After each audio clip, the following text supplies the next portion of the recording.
This video is about solving quadratic equations using the quadratic formula. The general the general form of the quadratic equation is ax squared plus bx plus c is equal to 0. We will transpose c to the right side of the equation. So magiging ax squared plus bx is equal to negative c.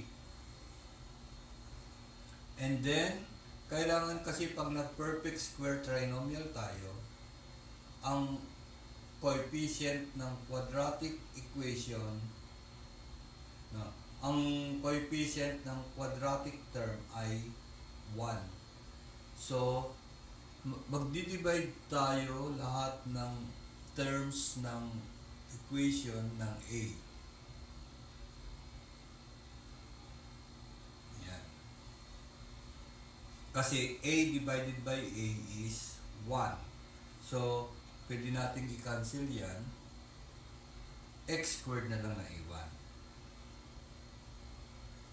So, plus bx over a equals negative c over a. Then, mag-a-add na tayo ng isang term sa left side para maging perfect square trinomial yung nasa left side. Kukunin natin ang 1/2 ng coefficient ng linear term. Ang linear term natin dyan ay b over a. So, kukunin natin yung 1/2 ng b over a, tapos square natin para maging perfect square trinomial siya. So, 1 times b is b. Tapos, 2 times a is 2a. Tapos, i-square natin yan. Ang b square is b times b, b square. Tapos, 2 times 2 is 4. A times a is a squared. So, mag-a-add tayo sa left side ng b squared over 4a squared para maging perfect square trinomial yung nasa left side. Para hindi mainggit at magselos si right side, mag-a-add din tayo ng b squared over 4a squared sa right side. Yan, walang nainggit, walang nagselos ha. Tapos, i-factor natin yung nasa left side. So, ganito ang factor niya. Yan. So, square root ng x squared ay x. Ang sign ng ating linear term ay positive. So, use positive. Then, ang square root ng b squared over 4a squared, square root niya, b squared over 4a squared, square root niya ay b over 2a.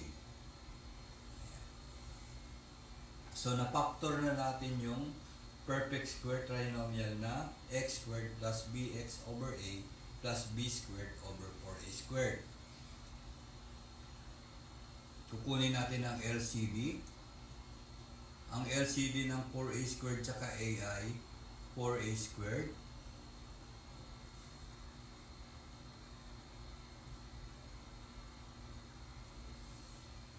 So, 4a squared divided by 4a squared, 1. 1 times b squared pa din.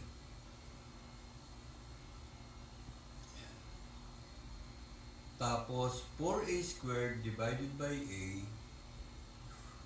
4a times c or times negative c, 4ac. So magiging, ito yung negative niya. So 4ac na lang isusulat mo dito. 4ac.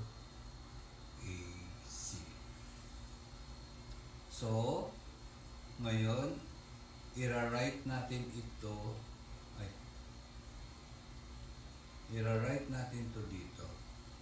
Ito yung difference niya. So, magiging b squared over 4ac minus 4ac over 4a squared. Or pwede natin itong i-rewrite na all over. Ayan. Pwede natin ganito, b squared minus 4ac all over 4a squared. b squared minus 4ac all over 4a squared. Tapos, extracting the square root both sides. So, square root natin.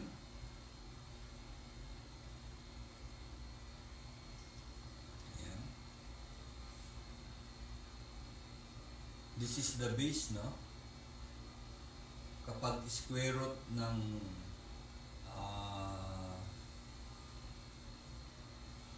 ang exponent ng radicand ay square, tapos square root siya, ay ilalabas lang yung base.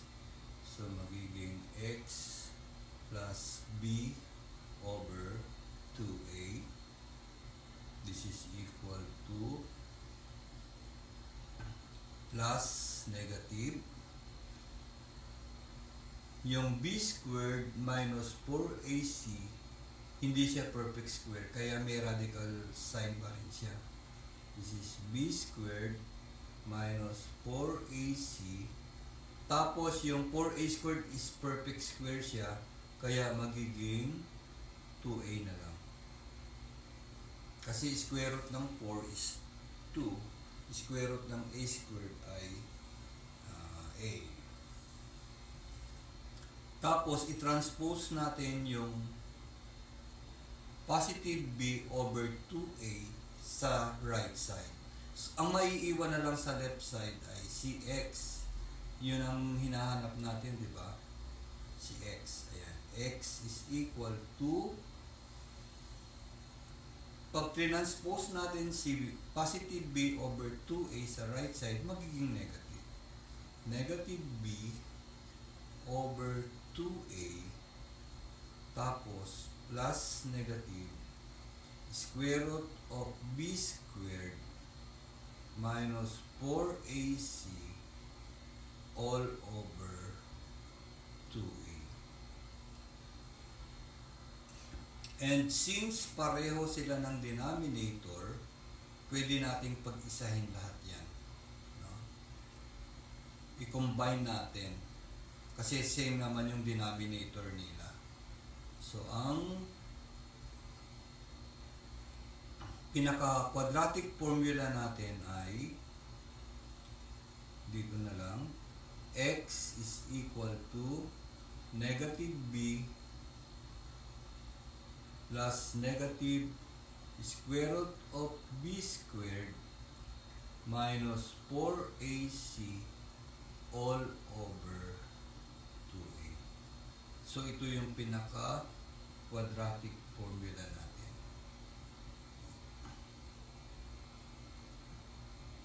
Quadratic formula. So, ito yung gagamitin natin sa pag-solve ng quadratic equation. Let's go now to example number 1.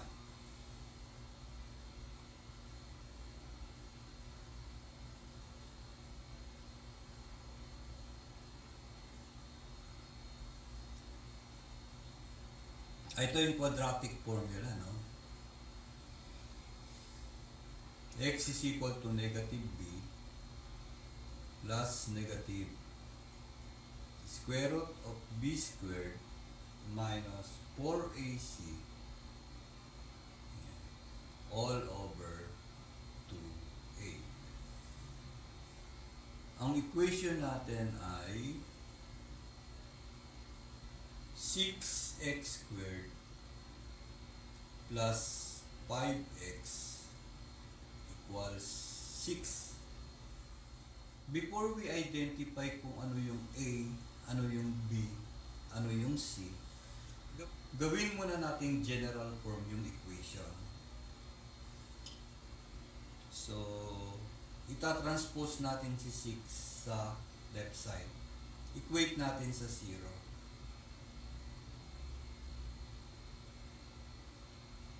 Ayan.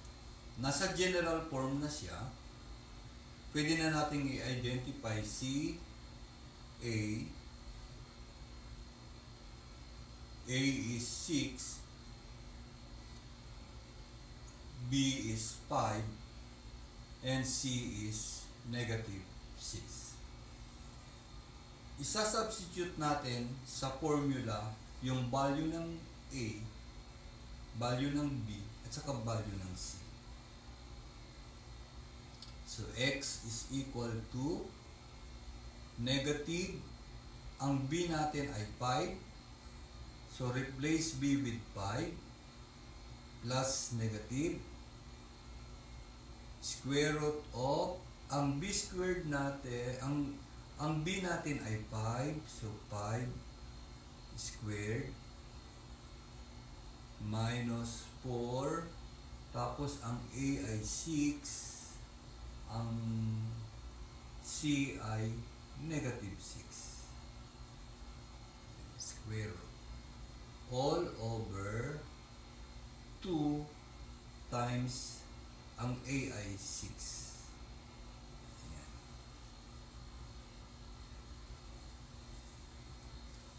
Tapos, simplify na.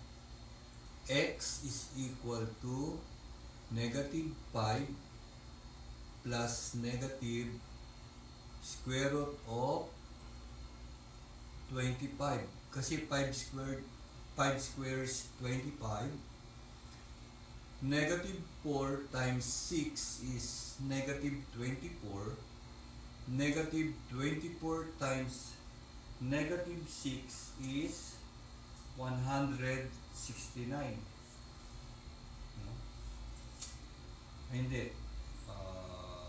144. Negative 4 times 6 times negative 6 is positive 144.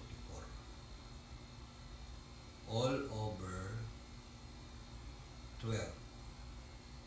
So, X is equal to negative 5 plus negative 25 plus 144 is 169.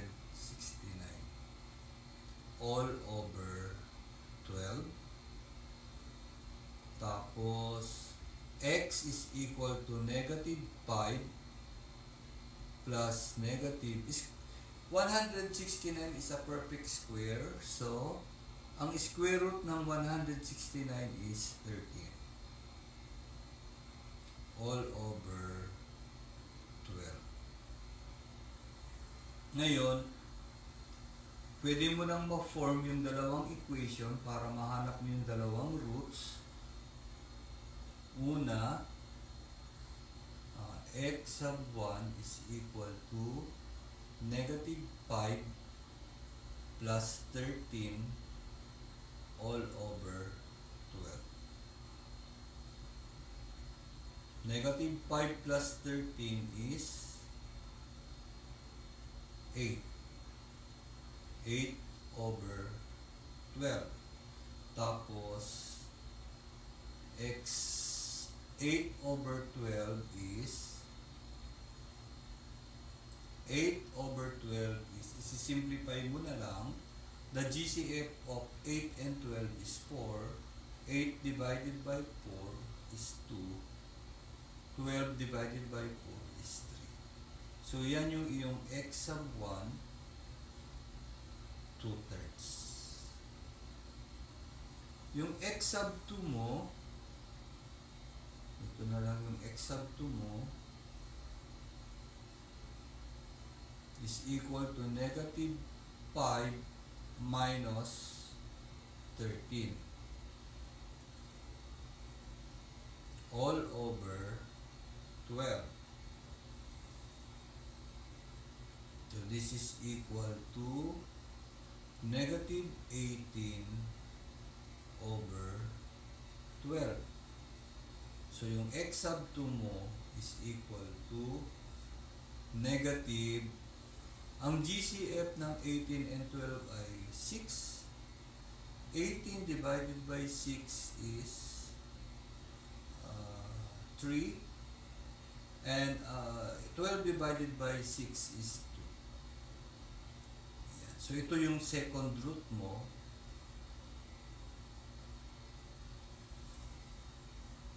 X sub 2 is equal to negative 3 over 2. So dalawa ang root. First root, x sub 1 is equal to 2/3 and x sub 2 is equal to negative 3 over 2. Sa pagsisimplify ng negative 5 plus 13, pwede kang kumanta ng integer sum, same signs add and keep, different signs subtract. So 5 is negative, 13 is positive. So different signs subtract, 13 minus 5, 8. Copy the sign of the bigger number, positive. Sabi ko sa inyo, nung grade 7 kayo, laging gagamitin ng integers, no? Ayan, kaya dito gagamitin natin yung addition of integers. Dito din, negative 5 minus 13, subtraction of integers naman to. Pero ang subtraction kasi o-opposite mo lang, tapos gagawin mo ng addition yung operation. So, pwede rin gamitin yung same signs add and keep. So, 5 is negative, 13 is negative. Sir, minus po yun. Pag ginawa nating addition yan, magiging negative yung 13. Kasi magiging negative 5 plus negative 13. So, 13 is negative. So, same signs add and keep. 5 plus 13, 18. Keep the negative sign. Ito, 8 over 12. Pagsisimplify ng fractions, diniscuss yan sa inyo sa elementary, grade 4, grade 5, grade 6. No? Ito rin, 18 over 12. So, finding the GCF yan to reduce fraction to lowest term. Na tinuro din nung elementary kayo. So, yan yung example number 1. Example number 2.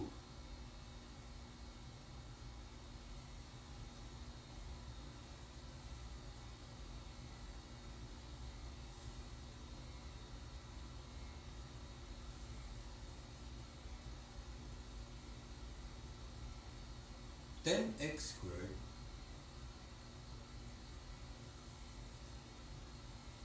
hindi yan. Example number 2.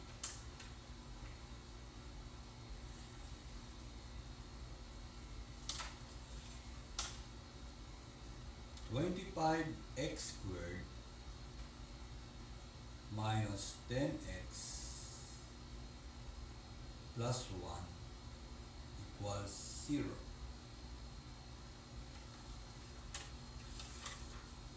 So, ano ang A natin? Ang A natin ay 25.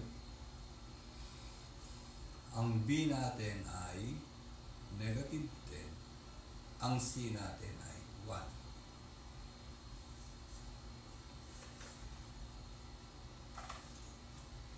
So, substitute na natin sa formula. Ang formula nga pala ay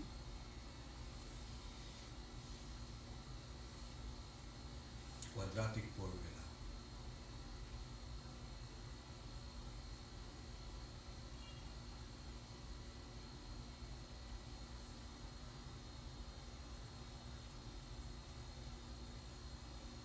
X is equal to negative b plus negative square root of b squared minus 4ac all over 2a.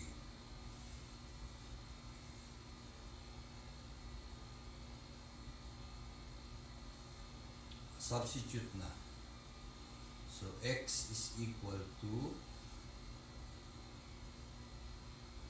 ang b natin ay negative 10. So magra-write pa rin tayo ng minus dyan or negative. Tapos ang b natin ay negative b. Ay, negative b. Sorry. Negative 10.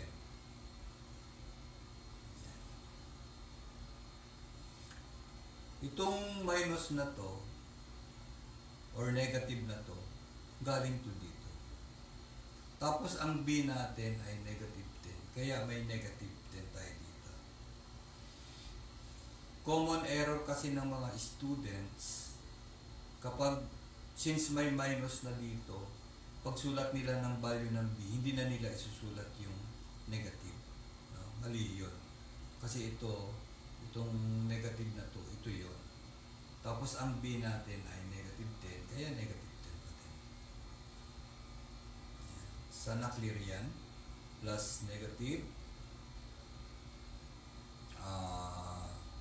Ang b ay negative 10. Maglagay ng parenthesis, ha? Yan, pag nag-square. Minus 4. Ang 4 ay constant, hindi nag-change yan. Ang a, 25. Tapos ang b, ang c ay 1. Yan, 1. All over 2a. Ay, 2a. 2 times 25. Simplify na. So, x is equal to negative times negative, no? Magiging positive yan. Kasi merong invisible 1 dito. Ayan, invisible 1. Negative 1 times negative 10 is positive 10 na. Ayan. This is equal to 10 plus negative square root of 100. Negative 10 squared is 100. Minus 4 times 25 is 100 times 1, 100 pa din. Tapos all over 50.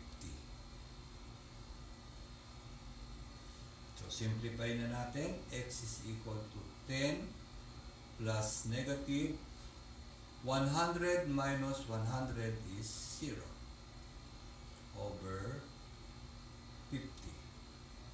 So x is equal to 10 plus minus square root ng 0 is 0, no? So 10 plus minus 0 or over 50.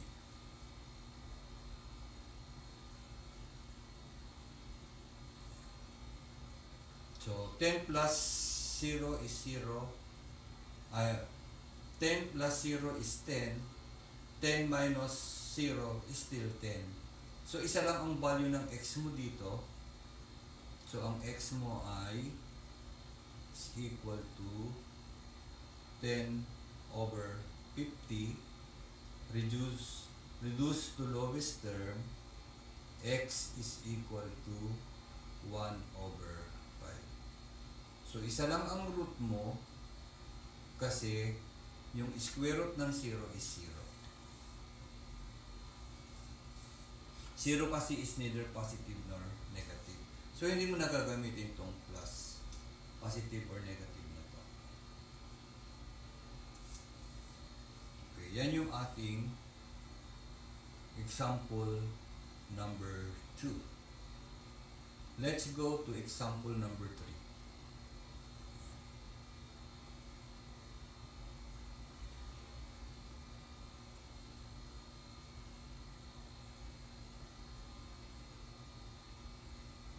Example number 3.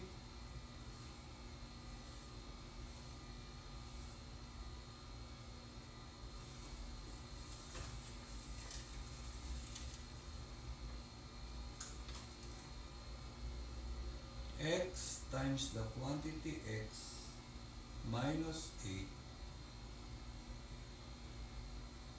equals negative 10.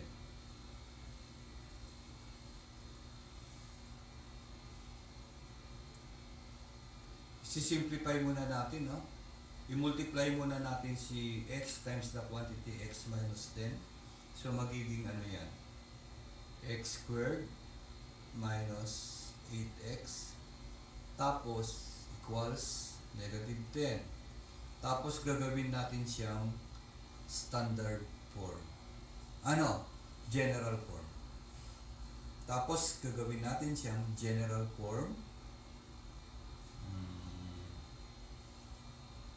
X squared minus 8x plus 10 is equal to 0. So, ma-identify na natin yung A. Ang A ay 1. Ang B ay negative 8. At ang C ay 10.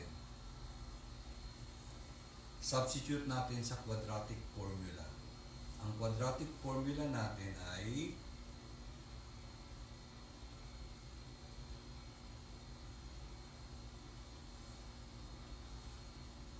x is equal to negative b plus minus square root of b squared minus 4ac all over 2a.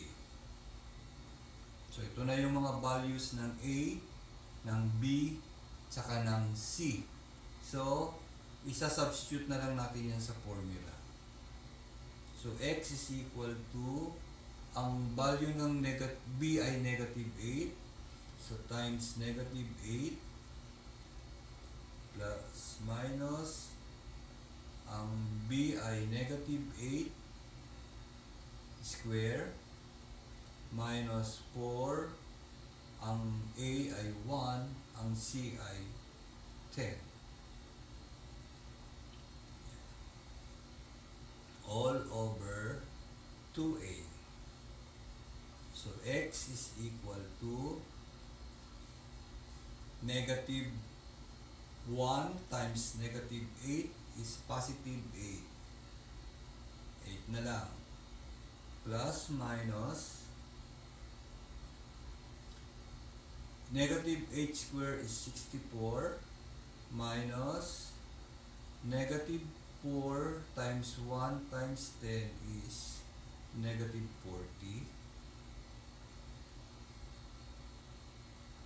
all over, ay hindi natin nasulat yung value ng a sa denominator. Ang value ng a ay 1. So, times 2. Simplify na natin. 8 plus negative 64 minus 40 is 24 all over 2. Tuloy na natin dito, ha? Doon sa taas. Wala na tayong space. So, yan ay magiging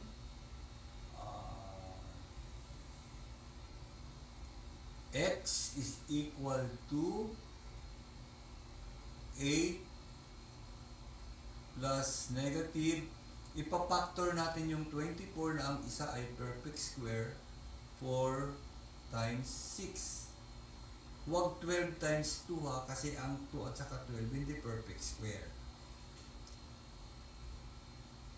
Kaya ang gagamitin natin is 4 times 6. Yung 3 times 8 3 is not a perfect square, 8 is also not a perfect square, pero yung 8 merong factor na perfect square. 4 times 2. No? Pwede din naman yun, kaya lang mahaba pa yung process. So ito, gagamitin natin is 4 times 6, tapos yung square root ng 4, ilalabas natin 2, tapos times square root of 6. So ganito lang yon para to save space, no? 2 times square root of 6 all over 2. So x is equal to, kailangan simplified kasi yung sagot, no? Ilalabas natin yung, hindi, ganito na lang para mas madaling mag-simplify. Paghiwalayin natin yung terms. Gagawin natin 8 over 2 plus negative 2 square root of 6 over 2. Para makancel natin si 2 over 2, tapos si 8 gawin natin 4 times 2, makakancel din si 2. Kaya ang magiging sagot natin ay 4 plus negative square root of 6. So yan na yung sagot natin. Dalawa ang root yan, ha. No? Kung gusto nyo paghiwalayin, ang x sub 1 natin ay 4 plus square root of 6. Ang x sub 2 natin ay 4 minus square root of 6. So, ayan. Pero ito lang, sapat na tong sagot na to. Pero kung gusto nyo paghiwalayin, tama naman. Wala problema doon. Okay? Yan yung example number 3. May example. This is example number 4. 2x squared plus 2x equals negative 5. So, i-standard form natin. Now, general form. Express natin sa general form 2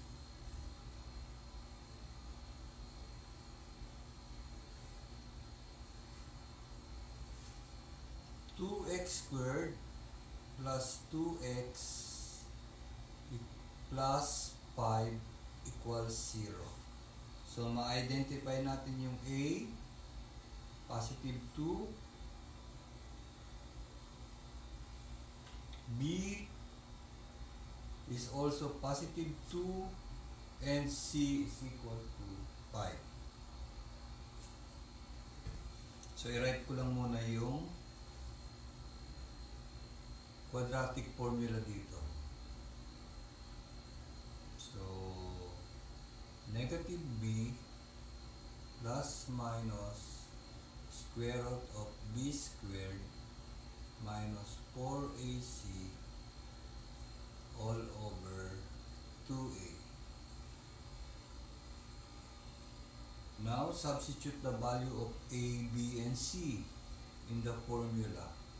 X is equal to, B is negative 2. Ayan. Pwede maglagay ng parenthesis. Plus negative. B is 2 squared.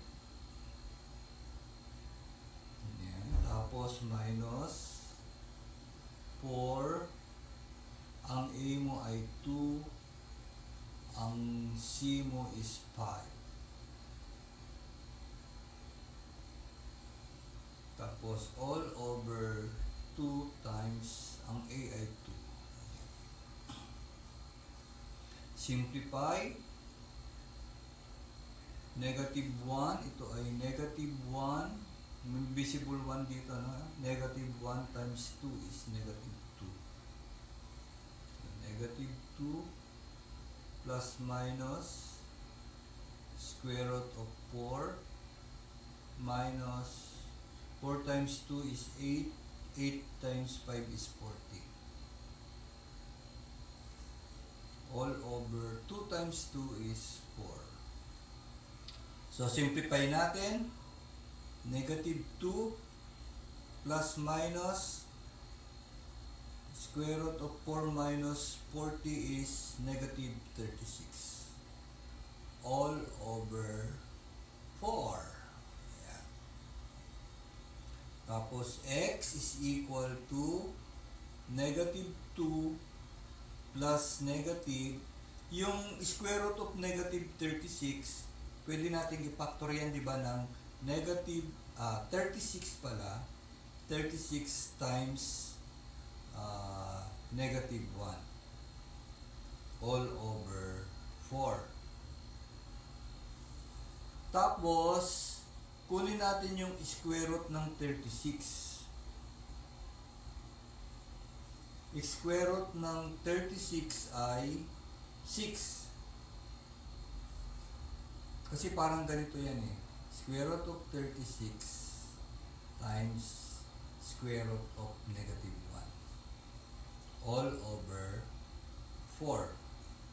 Tapos x is equal to negative 2 plus negative plus minus square root ng 36 ay 6. Tapos yung square root of negative 1, di ba equal siya sa I? Kaya papalitan natin ng I yung negative 1. Square root of negative 1. So magiging 6I over 4. Para hindi tayo mahirapan mag-simplify, i-separate na lang natin yung mga terms. Negative 2 over 4 plus negative o plus minus 6I over 4. Para madali nating ma-simplify, no? Yung 4 kasi, pwede natin gawing 2 times 2. Tapos, yung 6, pwede natin gawing 3 times 2. Ito, 2 times 2. I-cancel natin yung mga pwedeng ma-cancel. Yan, cancel natin yung 2. Magiging 1 yan. Tapos, yung 2, sa 3 times 2 pwede rin i-cancel. Ayan. So, ang matitira na lang is yung negative 1 over 2 plus negative 3i. Ayan. 3i over 2. Pwede na yan, pero pwede rin x is equal to negative 1 plus negative 3i square root of 2. So, kahit saan dyan pwede.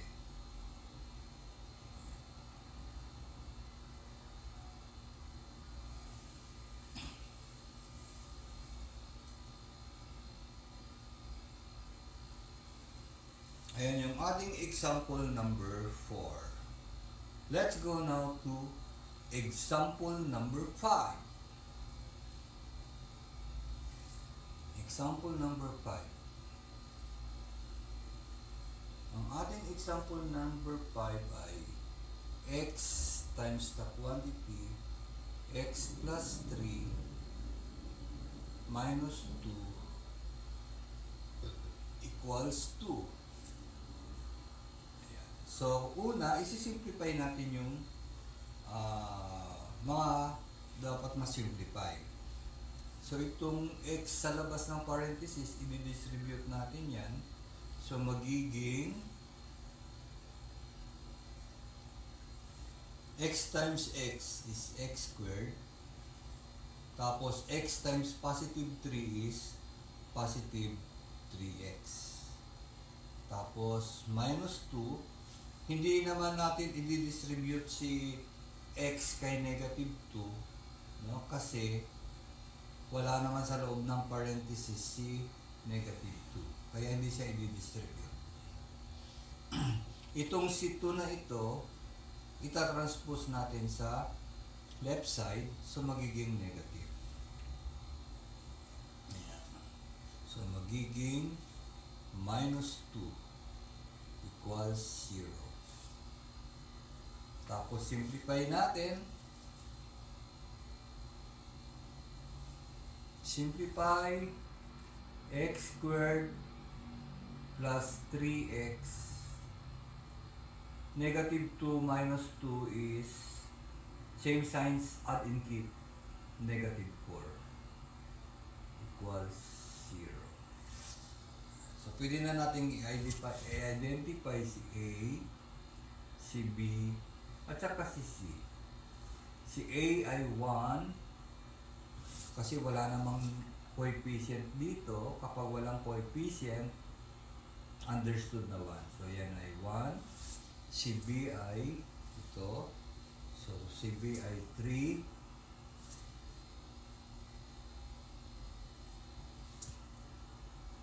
Si C ay negative 4.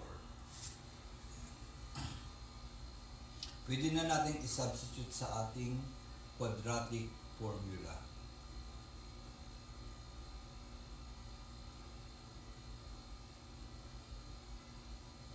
Ang quadratic formula natin ay x is equal to negative b plus minus square root of b squared minus 4ac all over 2a. Substitute now. Ang b natin ay 3, so minus 3 plus minus 3 squared minus 4. Ang a natin ay 1. Ang c ay negative 4. Ayan. All over 2a. Ang a natin ay 1. Ayan. So, continue the solution. Negative 1 times 3 is negative 3 plus minus square root of 3 squared is 9. Tapos negative 4 times 1 is negative 4 times negative 4 ulit, positive 16. Ayan, positive 16. Masyadong napahaba yung ating square root yan. Ayan, tapos over 2 times 1, 2. So x is equal to negative 3 plus minus 9 plus 16 is 25 all over 2. Doon na natin ituloy. So x is equal to negative 3 plus minus square root of 25 is 5 all over 2. So paghiwalayin natin ang equation. So para sa root 1, negative 3 plus 5 all over 2. Sa root 2, sa second root, negative 3 minus 5 all over 2. So, isolve na natin. X sub 1 is equal to, pwedeng kumanta ng integer sum, 2 over 2. And 2 divided by 2 is equal to 1. So, ang first root natin ay 1. Ang ating second root, ituloy lang natin ang solution. Same signs, add and keep. Negative 3 minus 5 is negative 8 over 2. Negative 8 divided by 2 is negative 4. So, ang second root natin ay negative 4. So, yan yung how to solve quadratic equation using the quadratic formula. So, review lang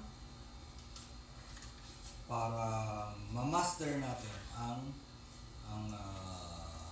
pag-solve ng quadratic formula. Thank you for watching this video. Bye!